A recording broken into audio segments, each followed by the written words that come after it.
오늘의 데일리 뉴스레터에 오신 것을 환영합니다. 1. 중. 한국.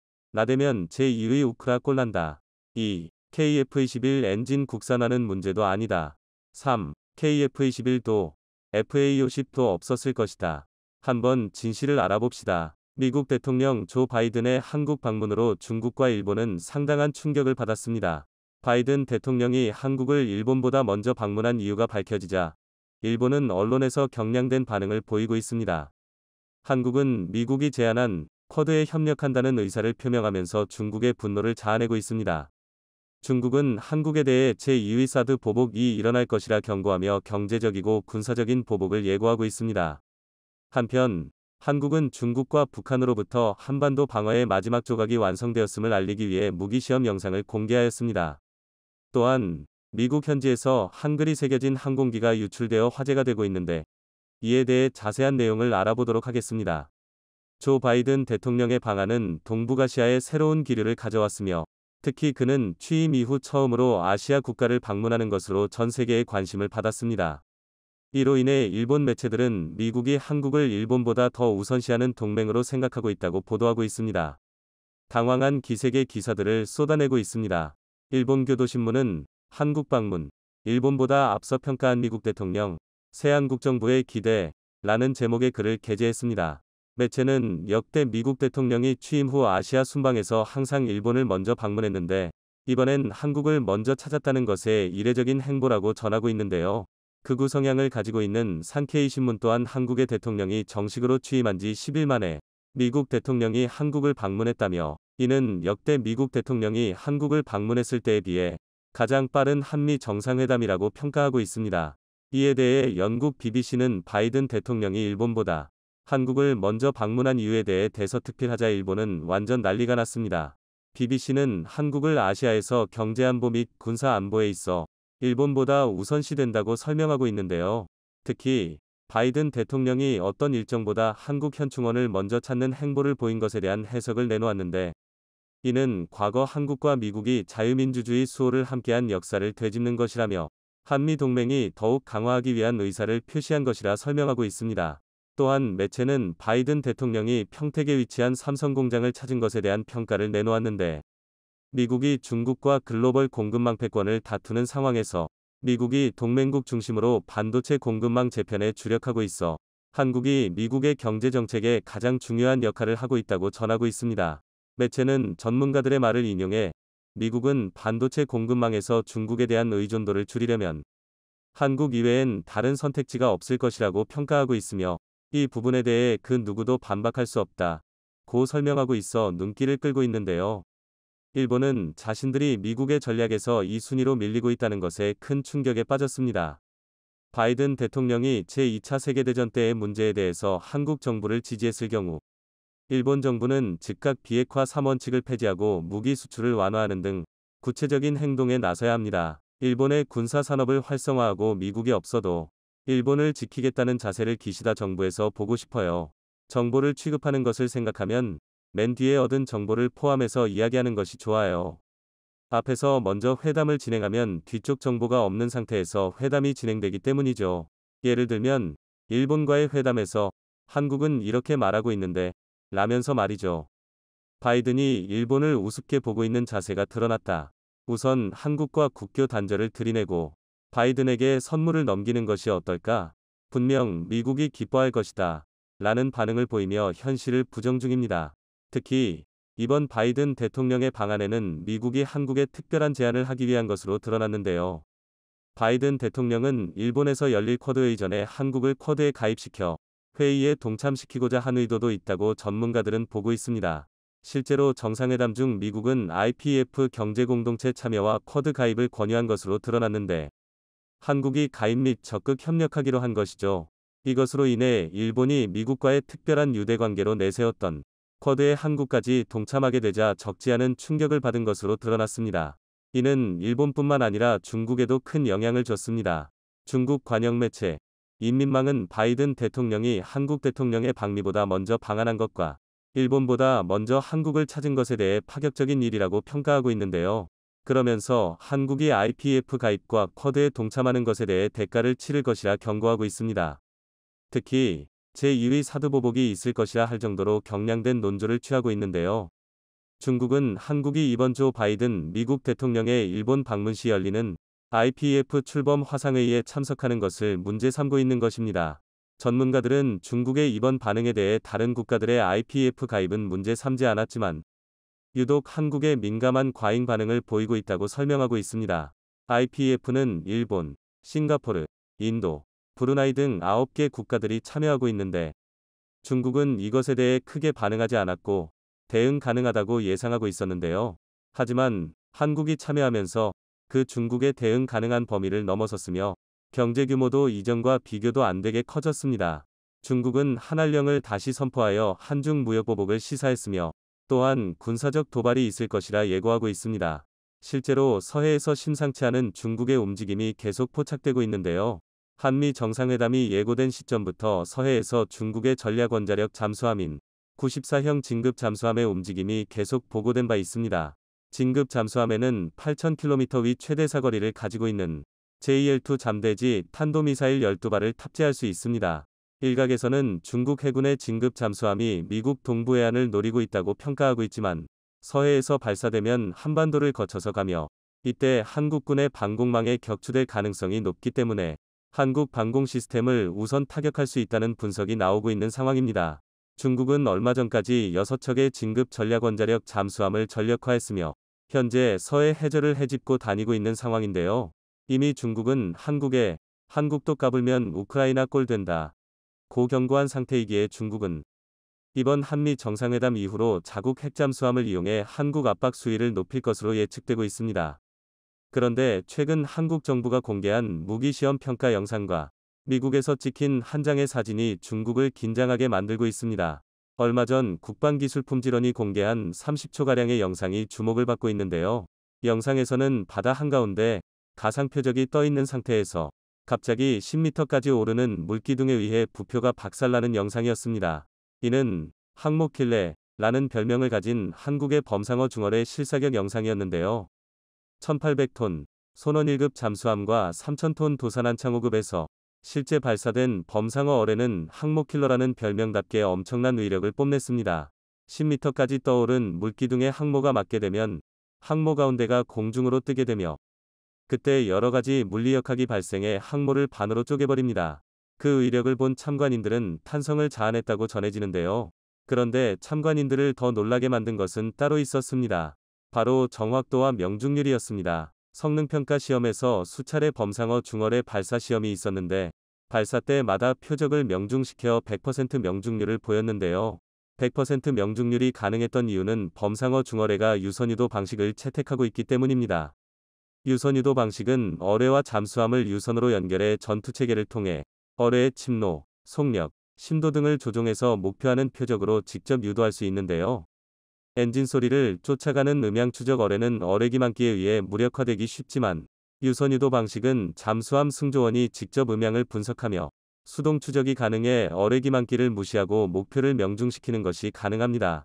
이는 항모뿐만 아니라 적의 잠수함을 잡는 헌터킬러 임무에도 최적화되어 있는데 워낙 소음이 크기로 유명한 중국의 핵잠수함들을 사냥하는 무기가 전력화를 끝마친 상황인 것이죠. 범상어 중어뢰는 개발 과정에서 100%에 가까운 높은 국산화율을 보이고 있는데요. 이는 시시각각 변하는 국제정세에 수출 규제가 들어와도 자체적으로 양산할 수 있어 유연한 대응이 가능하며 해외 수출도 노려볼 수 있는 성과입니다.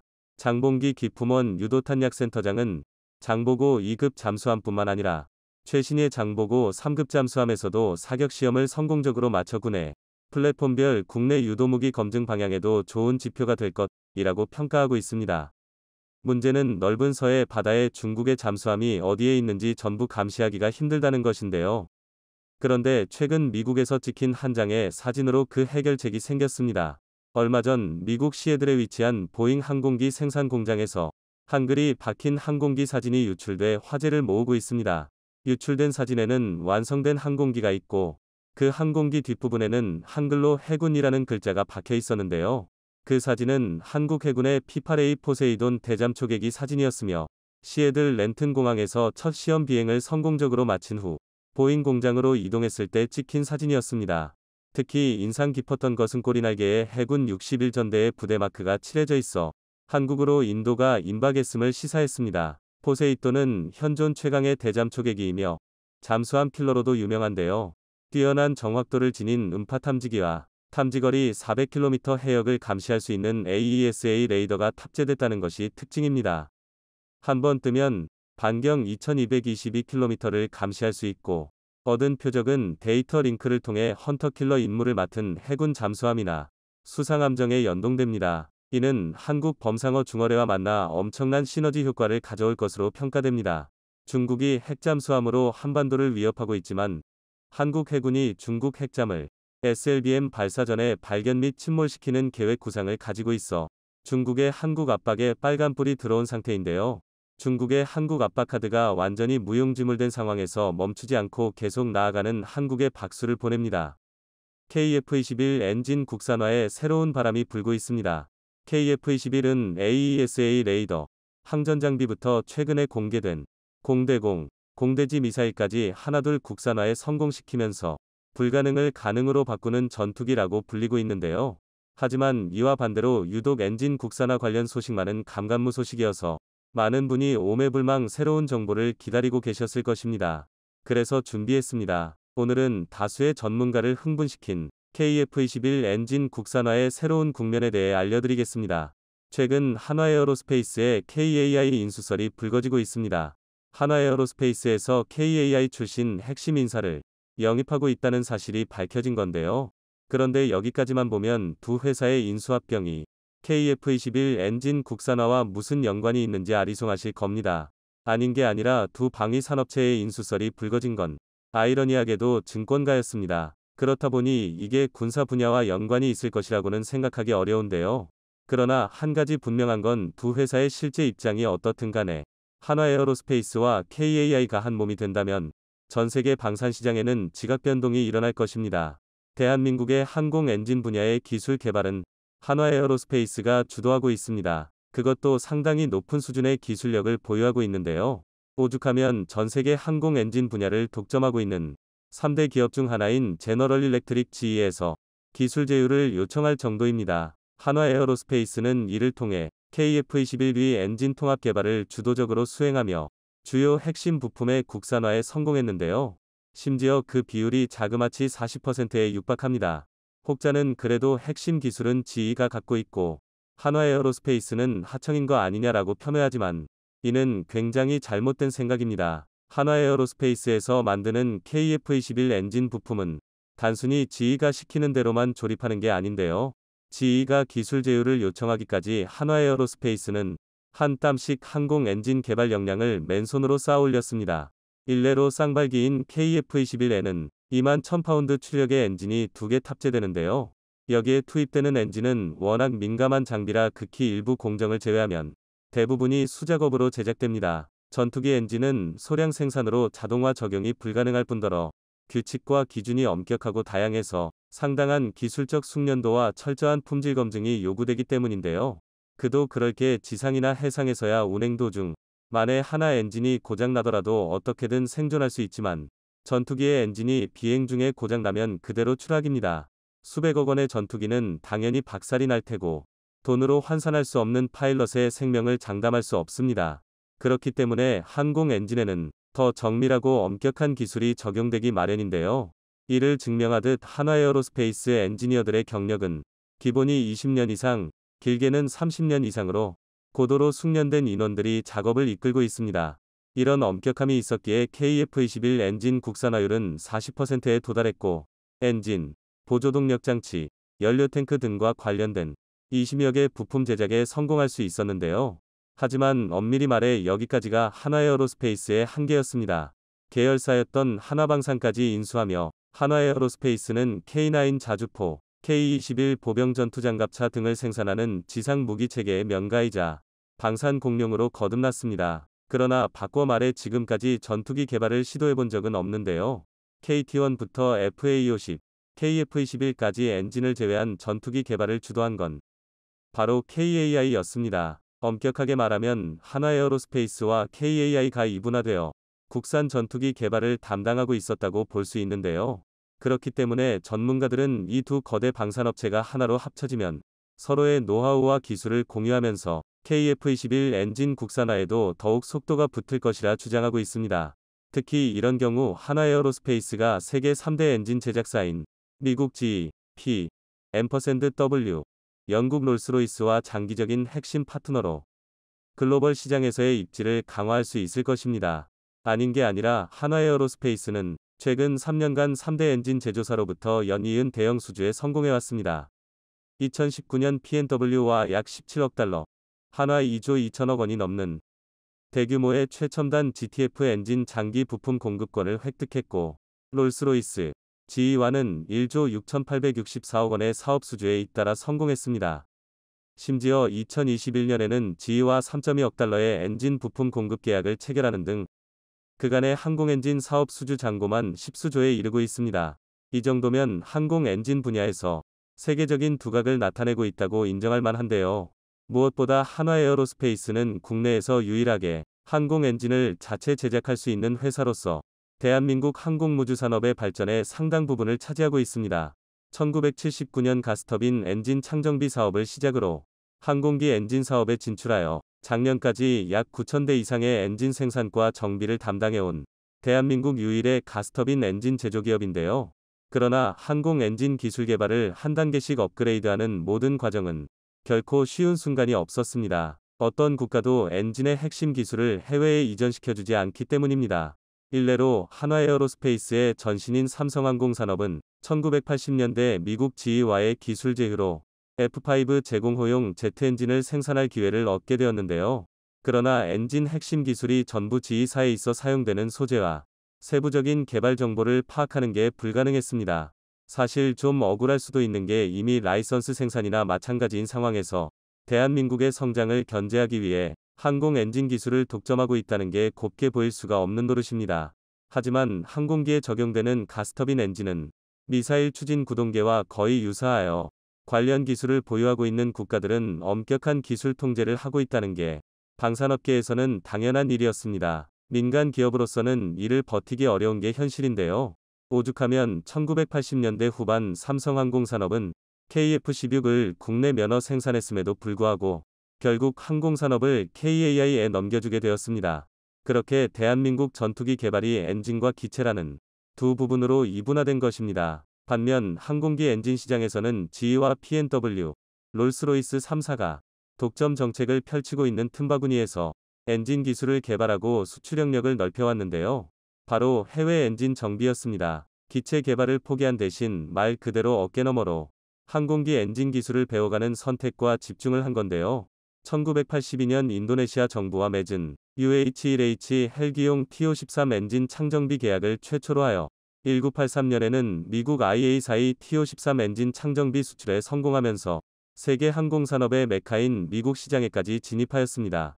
이후 1986년에는 미 공군의 C-130 수송기용 TO-16 엔진과 F-4 전투기용 J-79 엔진 정비 물량을 1996년에는 베네수엘라 공군으로부터 F-100 엔진 정비 물량을 수주하는 쾌거를 거뒀는데요. 지금까지 한화에어로스페이스가 엔진 창정비 사업을 수행한 국가는 미국, 태국, 인도네시아, 필리핀, 스페인, 네덜란드 등 12개국에 달합니다. 이미 기술적인 면에서는 충분한 성과를 입증받은 셈인데요. 실제로도 이러한 과정에서 축적한 기술을 통해서 독보적인 기술력을 입증하고 있습니다. 국내에서도 F-15K 전투기, T-50 고등훈련기 등 공군의 주력 항공기 엔진뿐 아니라 한국형 헬기 수리온 위 국산화 엔진을 생산하는 등 엔진 분야에서 독보적인 의상을 구축해왔는데요.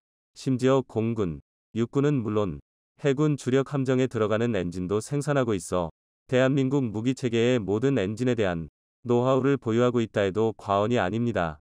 그렇기 때문에 한화에어로스페이스의 KAI 인수는 대한민국 전반에 걸친 상당한 발전을 불러올 텐데요.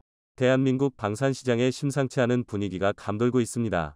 2022년 역대급 수출액을 기록하면서 방산업체 간의 관계에도 지각 변동이 일어나고 있는 건데요. 특히 이 중심에 서 있는 건 한화에어로스페이스입니다. 한화에어로스페이스는 전신이었던 삼성정밀공업에서부터 줄곧 몸집을 키워왔는데요. 심지어 지난해에는 하나방산과 하나디펜스까지 인수하면서 국내 최대 규모의 방산업체로 거듭났습니다. 그리고 이런 가운데 한화에어로스페이스 KAI 인수설까지 불거지며 전 세계 방산시장 관계자들의 이목이 쏠리고 있는데요. 하지만 이를 지켜보는 시선이 무작정 곱기만 한 건 아닙니다. 그래서 준비했습니다. 오늘은 한화에어로스페이스의 KAI 인수, 그 면과 암에 대해 모두 알려드리겠습니다. 한화에어로스페이스는 공공연하게 세계 10대 방산기업을 목표로 하고 있다고 공언하고 있습니다.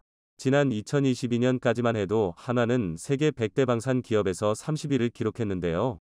이런 가운데 KAI 부사장 출신을 임원으로 영입하면서 다수의 전문가는 한화에어로스페이스가 본격적인 행동에 나섰다고 주장하고 있습니다. 그도 그럴 게 이는 한화에어로스페이스가 몸집을 불리는 전형적인 행동인데요. 단적인 예로 한화는 한화에어로스페이스를 앞세워 대우조선해양 특수선 사업부의 핵심 인사를 스카우트하고 대우조선해양 인수를 추진했기 때문입니다. 대우조선해양 인수를 전례로 삼을 경우 앞으로 일군의 KAI 출신 항공 전문가들이 곧 한화에어로스페이스의 새 터를 잡을 것이라는 전망이 나오고 있는데요. 특히 항공사업은 개발에 막대한 시설, 자본, 기술 등이 필요한 만큼 민간 기업으로서 상당한 자본 투자가 가능한 한화에어로스페이스의 KAI 인수는 긍정적인 효과가 많습니다.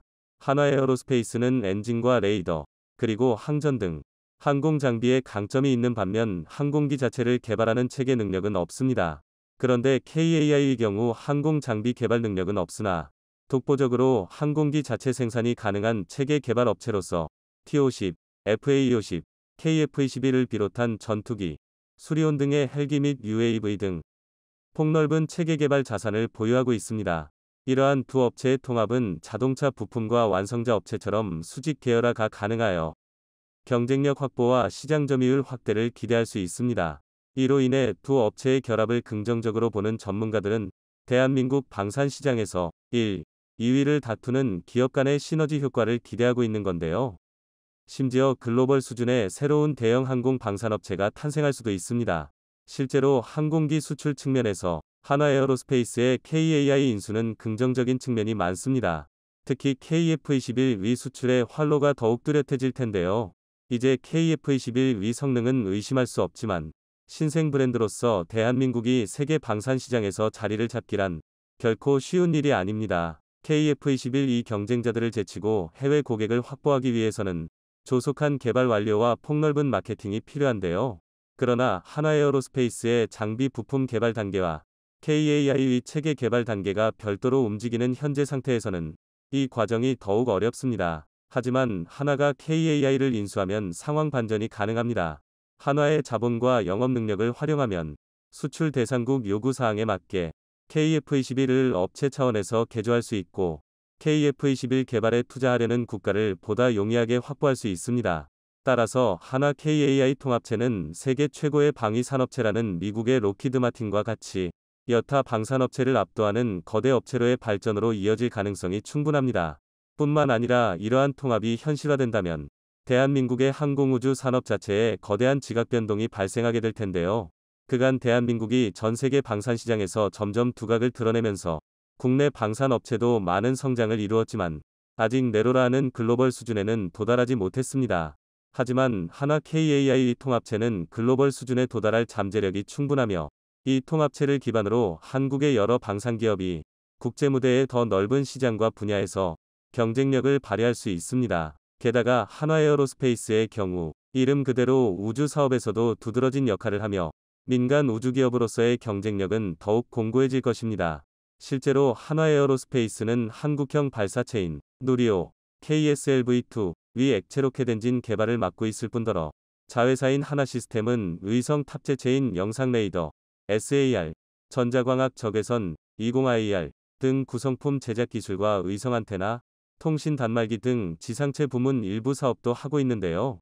앞으로 발전할 가능성이 무궁무진합니다. 안 그래도 한화가 KAI의 핵심 인사를 영입하며 항공우주 분야의 역량 강화에 힘쓰고 있는데 현재 진행되고 있는 사업을 보면 항공우주 분야에서는 적수가 없는 압도적 1인자로 올라설 것입니다. 특히 누리호 발사체 사업 참여를 통하여 한국항공우주연구원이 보유한 체계 종합기술과 발사 운용 노하우를 전수받을 예정인데요. 추후에는 민간 인공위성, 우주선, 각종 물자를 우주로 보내는 무주 수송 사업의 사업화도 진행할 것으로 보입니다. 이쯤 되면 한국의 로키드 마틴뿐만이 아니라 한국의 스페이스X로도 거듭날 수 있을 것 같은데요. 하지만 세상 모든 일이 그렇듯 한화에어로스페이스의 KAI 인수도 무작정 밝고 좋은 일만 있는 건 아닙니다. 업계 관계자들은 최근 전 세계 방산 시장에서 한국 무기 체계가 주목받고 있는 만큼 마중물 역할을 할 글로벌 방산 기업이 필요하다고 주장하지만 결과론적으로 봤을 때 한화에어로스페이스와 KAI의 결정에 모든 게 달려 있는데요. 특히 KAI는 민간에 팔리면 대한민국 안보가 흔들릴 것이다 라고 말할 정도로 격렬하게 매각설을 부정하고 있습니다. KAI는 공기업의 성격이 강한 데다 결정적으로 임직원의 반대가 극심하기 때문인데요. 가장 큰 이유는 FA50입니다. 더 정확히 말하면 FA50 자체보다는 그 속에 담긴 인내심인데요. FA50은 2002년 개발 당시 경쟁 기종 중 최고 수준의 성능을 자랑했지만 아이러니하게도 지나치게 뛰어난 성능이 발목을 잡았습니다. 훈련기로 쓰기에는 오버스펙이었고 그렇기에 가격도 비싸서 수출 실적도 좋지 못했는데요. 그러나 20여 년의 세월이 지나면서 모두 아시다시피 FA50은 전 세계 방산 시장을 홀렸습니다. 훈련기의 요구 성능이 올라가면서 T50이 수요가 폭발했고 경공격기에서도 FA50 수준의 성능이 필요해졌습니다. 실제로 폴란드 또한 30억 달러, 한화 4조 1,700억 원이 넘는 규모의 FA50을 도입하기로 계약했는데요. 천덕꾸러기 신세였던 FA50이 마침내 KAI를 책임지는 효자로 거듭난 것입니다. 하지만 현재 KAI의 입장은 민간 기업이 과연 이 오랜 시간을 기다릴 수 있겠냐는 것입니다. 아무리 방산 기업이라 하더라도 소위 말해 수익성이 낮은 상품을 유지하는 건 쉽지 않습니다.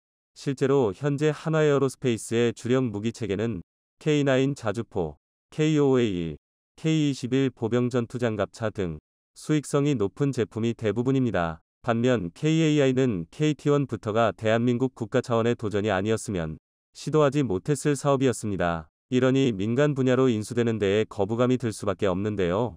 더군다나 한화도 아직까지는 대우조선해양 소화에 중점을 두겠다는 입장입니다. 두 곳 모두 상당히 조심스러운 상황인데요. 스톡홀름 국제평화문제연구소 SIPRI에 따르면 2021년 기준 한화에어로스페이스의 방산 판매 순위는 전 세계 기업 중 50위에 그칩니다. KAI는 더 낮은 65위인데요. 대한민국의 전 세계 방산시장 점유율이 8위에 달한다는 걸 생각하면 상당히 낮은 수치입니다. 하지만 한화에어로스페이스와 KAI가 힘을 합치면 그 가치는 세계 시장 기준 33위까지 치솟습니다. 분명한 효과가 있다는 방증인데요. 구독과 좋아요 정말 감사합니다. 2023년은 안보 분야에서 몇 가지 의미를 가지고 있는 해입니다. 우선 6월 25일 전쟁 정전 70주년입니다. 정전은 절대로 받아들일 수 있는 결론은 아니었지만 공산 세력의 무도한 침략에도 대한민국은 생존했습니다. 다만 전쟁의 참화로 세계 최빈국 수준으로 전락해버렸지만 이후 70년 만에 대한민국은 세계 10위의 경제대국, 수출 6위의 무역 강국으로 성장했습니다. 이 같은 경제 성장을 이뤄낸 우리나라는 전투기 시장에 뛰어든 지 이제 20년이 지났지만 우리나라는 여전히 후발주자입니다. 선발주자들은 선행투자로 인력과 기술력을 먼저 선점해 놓기에 우리가 아무리 뛰어난 발전을 이뤄냈어도 전투기 시장의 성과를 내기란 결코 쉽지 않은 게 현실입니다. 하지만 그 어려움에도 대한민국은 해내고 있습니다. 단 20년 만에 전투기 해외 수출 시장에서 미국과 프랑스 수준의 전투기 플랫폼을 만드는 강대국이 되었습니다. 20년 전 방위산업 세계 순위 4위를 기록하던 이탈리아는 현재 6위로 하락했으며 세계 순위권에도 없었던 한국은 8위로 그 뒤를 바짝 쫓고 있습니다. 이러한 극명한 결과가 나타난 이유는 수출 물량의 차이로 분석됩니다. 이탈리아의 수출 물량 감소는 이탈리아 방위산업체를 계속 취약하게 만들고 있으며 반대로 한국은 수출 물량 증가로 방위산업체를 더욱 막강하게 만들고 있죠. 이러한 대한민국 방위산업의 진격은 올해에도 이어질 전망입니다. 세계 무기 시장의 추이를 분석해온 스톡홀름 국제평화연구소에 따르면 지난해까지 5년간 세계 방산 시장에서 우리 방산은 8위를 기록했습니다. 부동의 1위는 미국으로 세계 시장의 39%를 차지했으며 2위는 냉전 시절부터 미국의 호적수인 러시아가 19%입니다. 우리의 세계 방산 점유율은 2.8%이며 4위인 중국은 4.6%, 6위 이탈리아는 3.1%로 우리와 비해서 순위 차이 대비 점유율은 크게 차이 나지 않아 도전해볼 만합니다.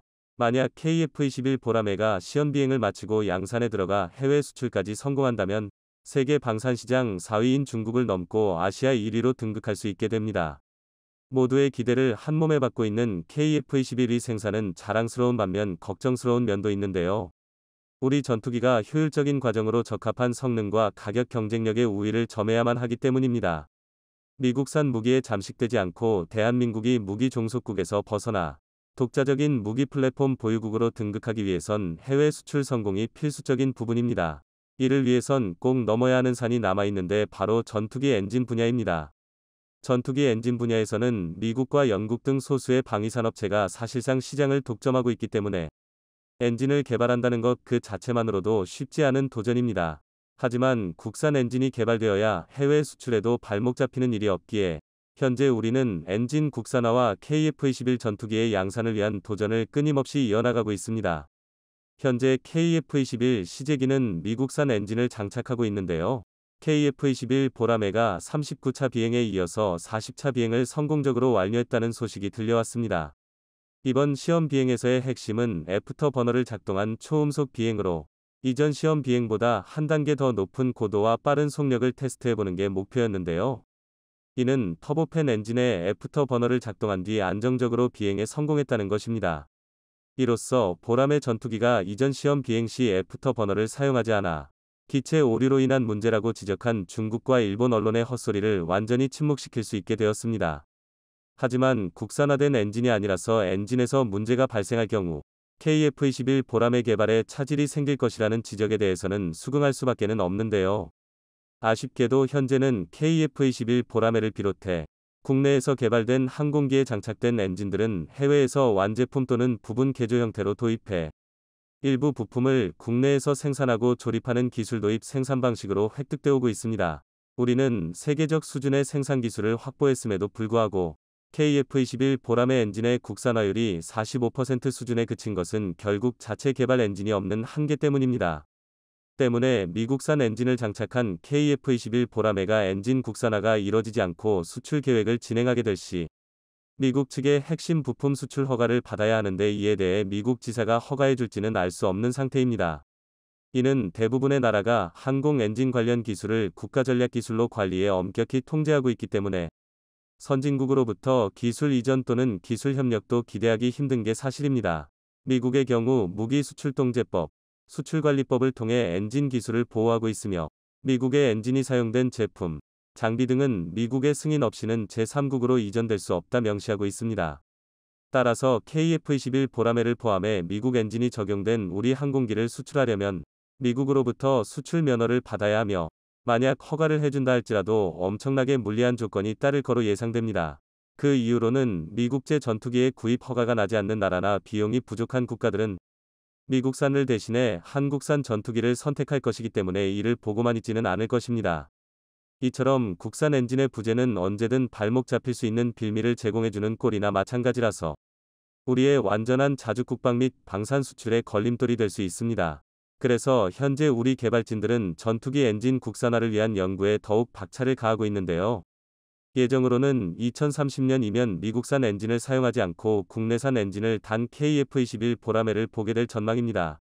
현재 KF-21 전투기에 탑재될 2만 파운드급 터보팬 엔진과 스텔스 무인 전투기 가오리에 탑재될 8,000파운드급 엔진에 관한 국산화 연구 개발이 진행 중에 있는데요. 실제로 한국 엔진 개발진들은 무인 전투기에 사용할 엔진을 국산화하는 데 성공했습니다. 그렇기 때문에 현재 보라매에 탑재된 미국산 엔진이 국내산 엔진으로 바뀔 가능성이 더욱 높아졌습니다. 이는 첨단 전투기 개발을 선언한 지 23년 만에 우리 군이 주력으로 쓸 최신의 전투기의 독자 개발 성공에 청신호를 켠 기념비적인 성과입니다. 현재 전투기 개발 능력은 한 나라의 기술력과 국력을 말해주는 가능자로 평가됩니다. 그중 전투기의 심장으로 불리는 엔진은 전투기의 성능과 안전성을 좌우하는 핵심 요소입니다. 엔진은 높은 기술력과 오랜 개발 기간을 요구하기 때문에 일부 국가만이 해당 역량을 보유하고 있죠. 이런 이유로 영국, 일본, 중국 등 여러 나라가 정부 주도하에 엔진 기술 개발에 힘쓰고 있습니다. 그래서 세계 방산 시장에 전례 없는 화랑과 K방산이 세계적 주목을 받고 있는 지금 정부는 좀 더 적극적이고 신속하게 항공용 엔진 개발 사업과 관련 핵심 기술 개발을 추진해야 한다 봅니다. 최근 한화 에어로의 발표에 따르면 국산 제트 엔진 개발은 약 25조 원에 이르는 생산 유발 효과와 함께 경제적 수출 효과도 기대된다고 평가했습니다. 특히 대한민국의 첨단 제조업의 기술력이 해를 거듭해 갈수록 상승한 성장률과 20년 동안 이룬 각종 성과를 비추어 보았을 때 전투기 엔진 국산화는 꿈이 아닌 현실로 다가올 것입니다. 그래서 2030년대 KF-21 전투기의 제트 엔진을 완전히 국산화시키려는 거대한 프로젝트를 성공해낸다면 대한민국은 초음속 스텔스 전투기 수출국으로 자리매김할 수 있게 될 것입니다. 여러분의 생각은 어떠신가요? 댓글로 남겨주세요. 오늘 영상은 여기까지입니다. 끝까지 시청해주셔서 감사합니다.